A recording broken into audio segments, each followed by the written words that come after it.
Hey guys, Martin here from the Weekend Warrior and Tactical Sports International. Well, we are just over 1 month away from a milsim event of the Operation White Tiger out at Mjölnir, run by Mjölnir Gelsim and the 1-2 Gel milsim guys. So, me being me, 5 weeks out, it's the 15th of June, and the event is similar time in July. Being 4 or 5 weeks out, I'm getting ready. I haven't actually really played a milsim event since October, November last year at Operation Blood Brothers out of Booker's Outpost. Of course, I didn't really get to play Operation Viper's Fury at Booker's Outpost because I was running it. So this is pretty much my first actual milsim in some time. So doing things quite a bit different from previous events. Apart from Blood Brothers, every milsim event prior to that, I've worn a plate carrier wearing 10 kilos. That's rock hard 10 kilos on there. So for Blood Brothers, I wore the Plat Attack Mark V, and it was outstanding. Really, really, really good. But since then, I've gone the opposite from heavy to light, but heaps and heaps of real estate. And I've now shrunk down to a Viper tactical product that, of course, we sell at theweekendwarrior.com.au. This is basically a ready rig, which is this portion here, and then I've got scrote pouches on it and pouches on the side here. So this a utility rig. This is the smallest, most basic rig that Viper do. It's very similar to Condor placards or the Haley Strategic kind of setup. It's a simple 2 windows pocket, and you can build in it from there. So it's the first time actually running this rig at a milsim event. I've worn it dozens of times at other venues, and it seems to work really well, but it is the first time at a 12-hour event. Now, as I said, I'm trying to go light. Normally, the plate carrier with a big pouch on the back, I'm pretty loaded up with stuff. Now this time I'm trying to do it as light as possible. So I thought I'd run through that pretty simply with you today. So I'll go through the chest rig. My belt is on the table because obviously you can't see it, and I'll talk through that, and then we'll just run through the basics with blasters and bits and pieces as we go. So as I said, this is the utility rig from Viper Tactical in the UK. It is a airsoft brand or a military brand. It is not a Chinese gel blaster bought at a local gel blaster shop. The Weekend Warrior Australia, aka myself and Iggy, are the only official retailers of Viper Tactical in Australia. There is a reseller in New Zealand, but most of their stock is drop shipped from the UK. Alright, so the utility rig itself. As I said, it's just 2 basic panels with the clips all around to run the Chicom harnesses, and it has a Velcro panel on the back to expand danglers. So it's just the one pocket, and then in here I've got 2 elasticated mag pouches. Now, because I run G36s and other blasters other times, I don't run the normal M4/AK elasticated sleeves in here. These ones are actually the wider sleeve for a long mag, for a heavy mag or a suit to G36. But it works perfectly fine with these. You just kind of Velcro them out and stretch them a bit, and it holds really very, very firm. Of course, this front one, I've got the flap over the top. You can get options of a half flap, so you can have just half of it closed and half of it open, but I run those 2 closed. So that keeps those mags nice and protected. And then I've got 2 mags exactly the same on the back here, in exactly the same heavy mag sleeve in the back there. So that's 4 primary mags. Now, off to the side, on this side, this is a 511 utility pouch. It's actually a notebook pouch. I have it there as a quick drop, a quick access. I can put anything in it, take bits in and out. It just sits there, it's dead flat, there's nothing in it right now. They'll probably end up with snacks and bits and pieces in it for event time. On this side, I've got a 511 radio pouch and a 511 radio pouch. So this one's actually running a radio. This one's got a iced chocolate bottle in it to carry some gels. That just sits in there, elastic over the top, dead easy. Now, radio-wise, I have stepped it up big time from the Baofengs that everyone runs. I've gone to an Icon. So this is an ICOM IC41 Pro, an 80 channel single receive. So it doesn't have the dual receive like a Baofeng, but it's a really, really, really high quality radio. It is not a ham radio. It's not frequency. It is 80 channel, makes it legal, and very, very, very high quality. I bought this one with dual batteries. So I have another battery in the kit there for if you're running a 2-day event or something like that, so I don't have to change it out. It is supposed to have about a 15 to 16 hour battery life, so it should be ample for 12-hour events, for example. But I do have a secondary battery.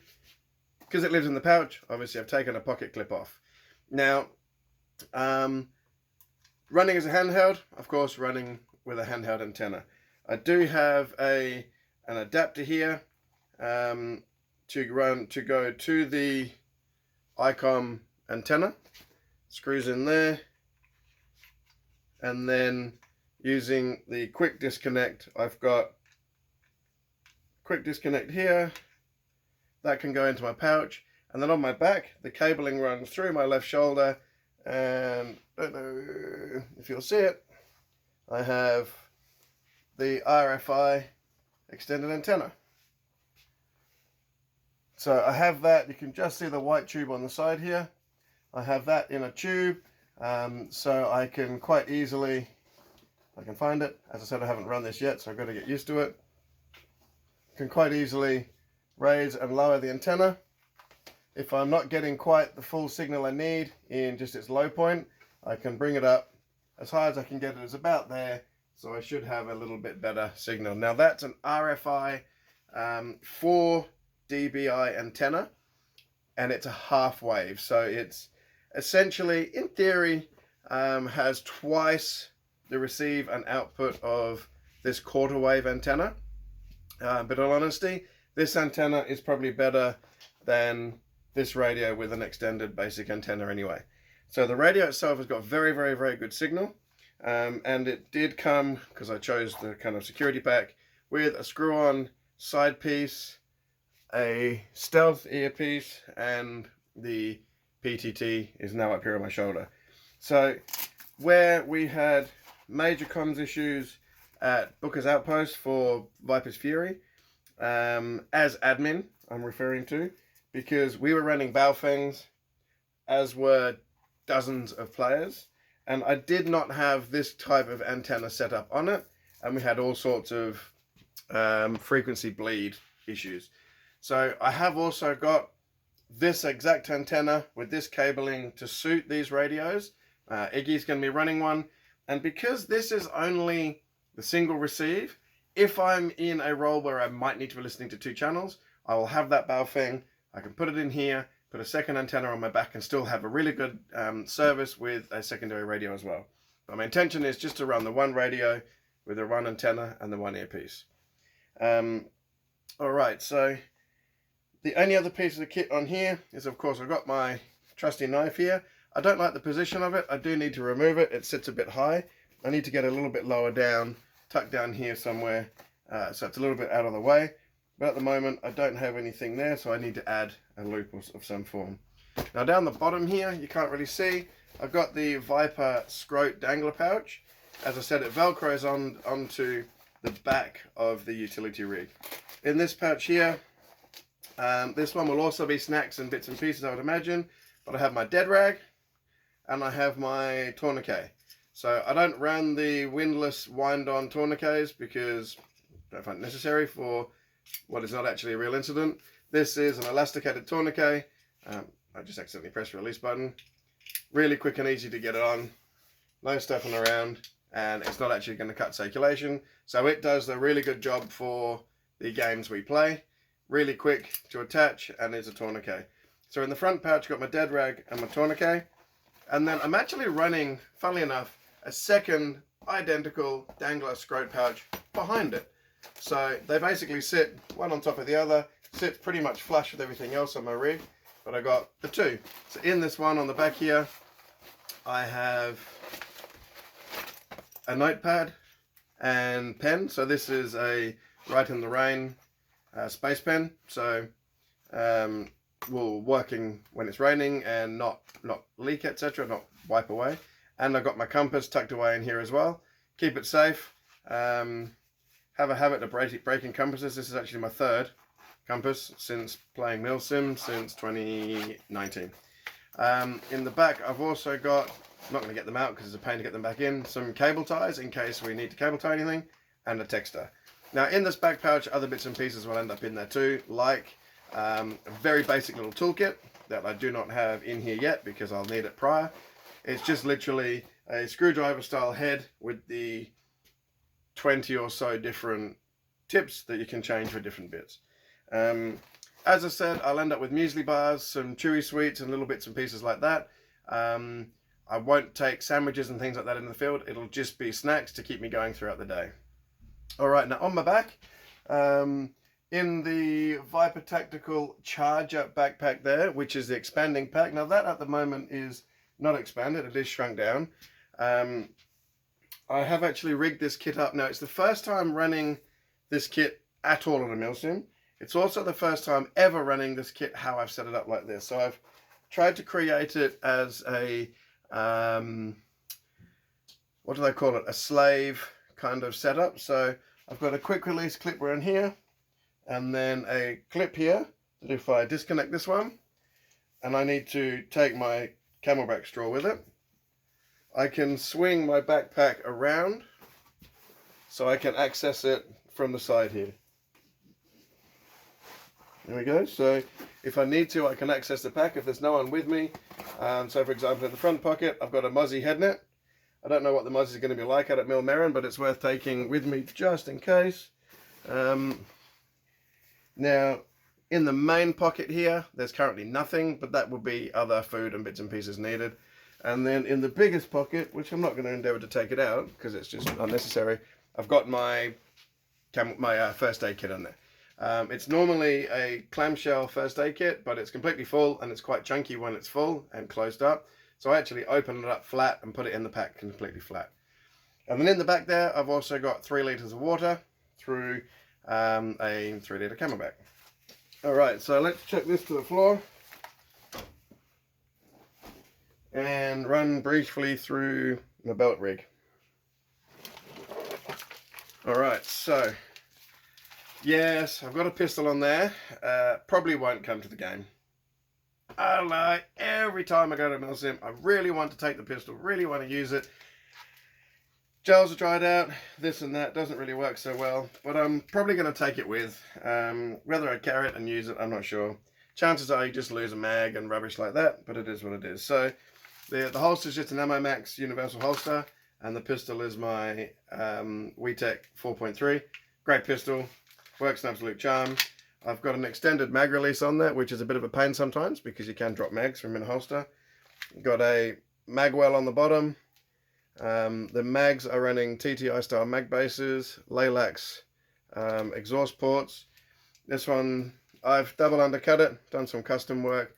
It's got a 150% stiffened spring and short stroked, bits and pieces like that. And an Osgel 7.3mm barrel. The belt itself is a sword dual layer belt, so there's an inner belt that holds your pants up, and then it's got the Velcro to it. Very annoyingly, Sword have done it backwards. I don't understand why companies do this. They've got the male aggressive hook and loop that goes on the pants, which means if you're not wearing your outer belt, your inner belt's always catching the inside of your shirt and fraying things. The inside belt, the inner belt, should have the soft hook and loop on it, not the aggressive one. I got it backwards. So this is not compatible with any of my other, say for example, IPSC shooting belts, because they're the opposite way around. I'd have to make a male to female adapter. But this is their flexible kind of belt. Does come with the Cobra buckle, which is very nice quality, and does have a tether ring on the front there. Now the main belt itself is just the outer style loops for the molly.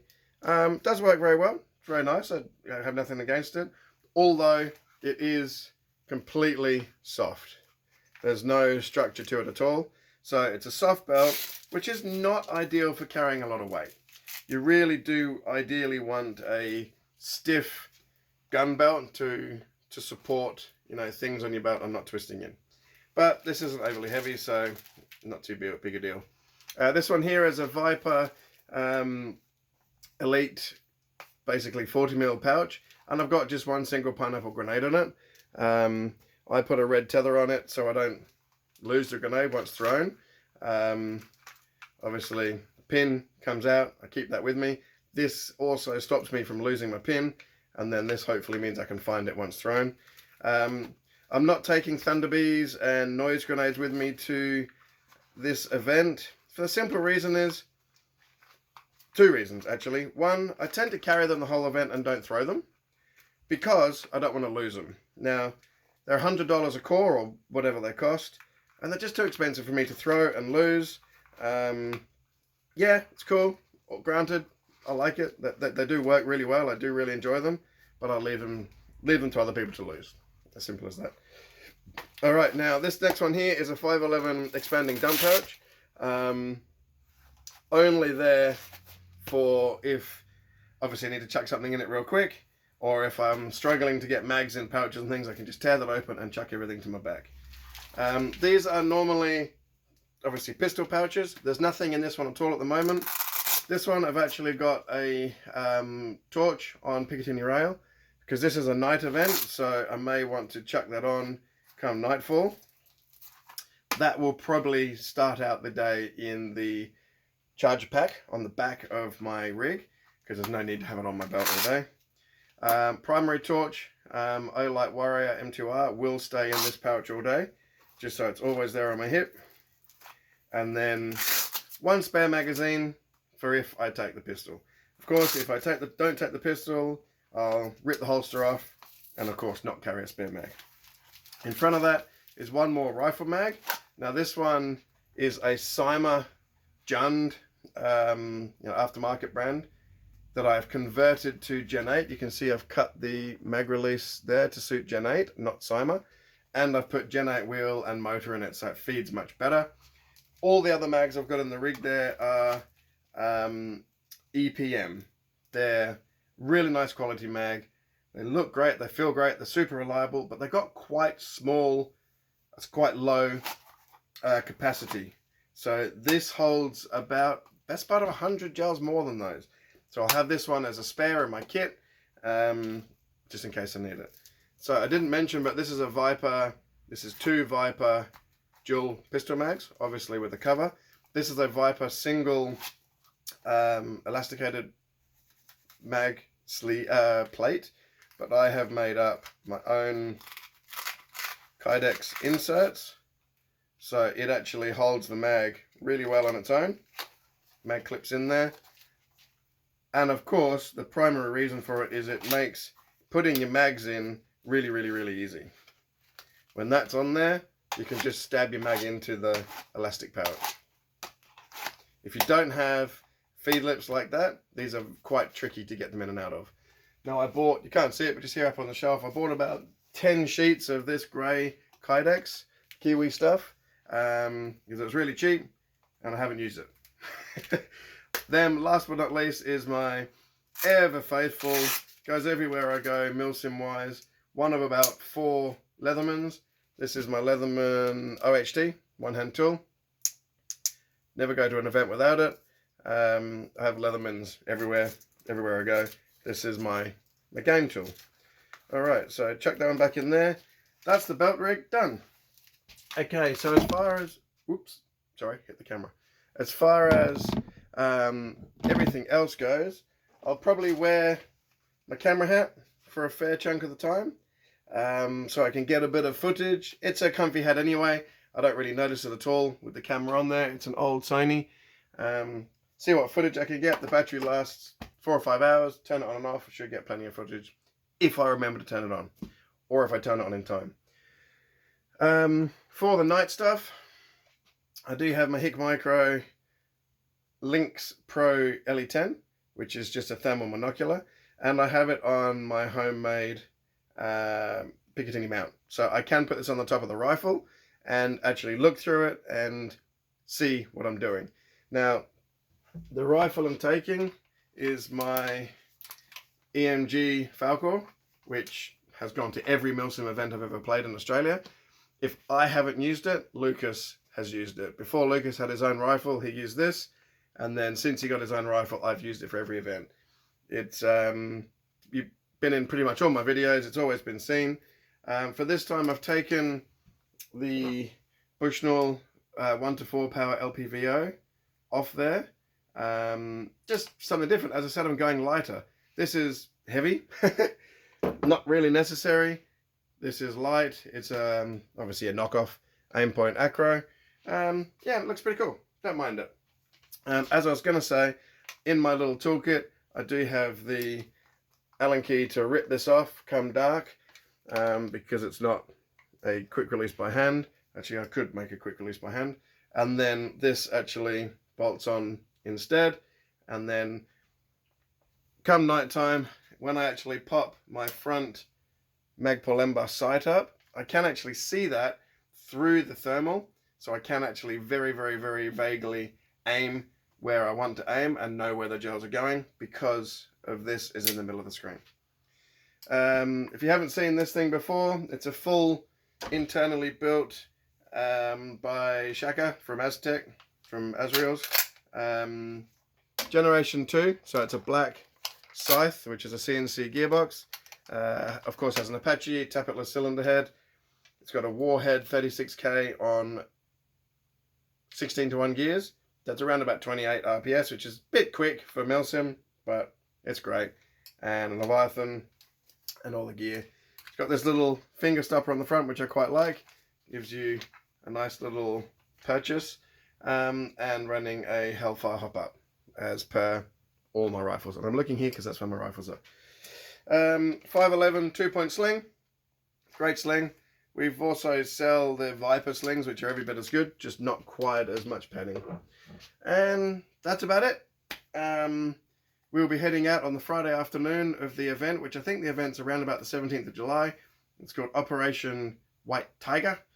I do believe there are still a very few amount of tickets for sale. If they sell out of these tickets, there may be a release of more tickets for both sides, but they're making sure that it is balanced on both teams. And I can't wait. As I said, it's my first event I will actually have played in not far off a year, since October, November last year, which was Blood Brothers out at Booker's. And as you all know, that event was cut short, so we actually only really played less than 10 hours, unfortunately. So this one being a 12-hour, I have all the faith in the world that it will go to the end. The guys running it are going to do a great job. It's going to be a brilliant event. And I'm sure the players will dig in and give it all they can, just like you all did for us at Booker's Outpost for Operation Viper's Fury. Well, that's about it. The only thing I haven't really decided on is if I'm going to bother taking my Viper ghillie suit, as in my kind of leaf suit. I do have one. It's just down there in a bag. The biggest issue with it is I don't think I want to wear it all day. And then what do you do with it when you're not wearing it? Once it's rolled up, it's fairly cumbersome. It won't go in the charger pack too easily. So I really haven't decided if I'm going to worry about it. Whilst Mjölnir is pretty good bush for it, I think I'll just leave that to the others to play the ghillie role. I'm going lighter, so not too concerned about the ghillie thing. As my backup rifle, as always, I will be taking Demi, which started out as, you know, a DMR style platform, but it's not. This is originally a Watt International receiver, so the GMP style receiver, but because it's painted over you can't see it, but there is the Watt logo just there.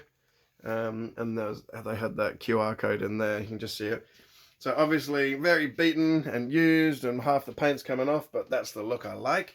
It was my first ever camo job, and it's had a couple little touch-ups over the way, but I like all the black coming through. I think it's pretty cool. So this is also pretty much the same spec internally as the black one, as the Falcor. It's a Midwest Industries front rail. I don't know, whatever that thing is. It's supposed to be... I can't even remember the company that make the chassis. This one is also a scythe. It's a Gen 1 scythe, so it's a silver one. You can't see it because it's behind the rail. Also an Apache, adjustable T-piece, all that stuff. This is actually running a brushed ASG 18K, so a really slow super torquey motor, but it's on 12:1 gears. So it's the opposite kind of recipe to that one, which is fast motor, slower gears. This is slow motor, fast gears. But it's also a slower rate of fire. This one's around about 18 rounds a second, 18 to 20. Still, absolutely brilliant piece of kit. I really, really like it. But it tends to be my secondary, my spare, my backup. I do still love that Falkor. This one weighs about half the weight of the Falkor. It is a very, very light setup. So it will probably be more sensible to use this one. So we'll see. It might happen. I do also have tucked away in there, you won't see it, inside the suppressor is also a Aztec it's full of gels, Hellfire. But to get it in the hop up, I had to grind all the sides down, which has given us the silver and black look. But of course it gets hidden by the suppressor anyway. So yeah, that's about it really. I'll be taking and using pretty much my last of the original X-Tac boom gels. So unfortunately that will be the end of the best gels that the market's ever seen as far as I'm concerned for gel blasters. But for a big event like this, I want the best performing gels I can get, so I'll be using them. Well, that's about it. Thank you so much for watching, and if you're coming to the event, please comment. Tell us what team you're on who you're playing with, so I can, we can try and catch up. Yeah, and if you see me, come and find me. I'll be wearing my Squirrels jersey, because I think we're either going in a Squirrels costume outfit or changing to a new kind of shirt. But you know my gear, you know what I'm going to be wearing, and I'll have another one, a gunner patch on the back. So tap me on the shoulder and come and say hi. Thank you very much for watching, and we'll see you at the next one. Take care, guys. Oh, go check out theweekofwarrior.com.au and buy some stuff. We've still got the utility rig and the ready rig, although we've already sold out of ready rigs. Stock arrived this week, but we've already sold out of the ready rig. We've got special ops rigs, we've got plate carriers, we've got the utility rigs and all the stuff. And some of them are actually still on special. So buy them while you can. Thank you, guys. See ya.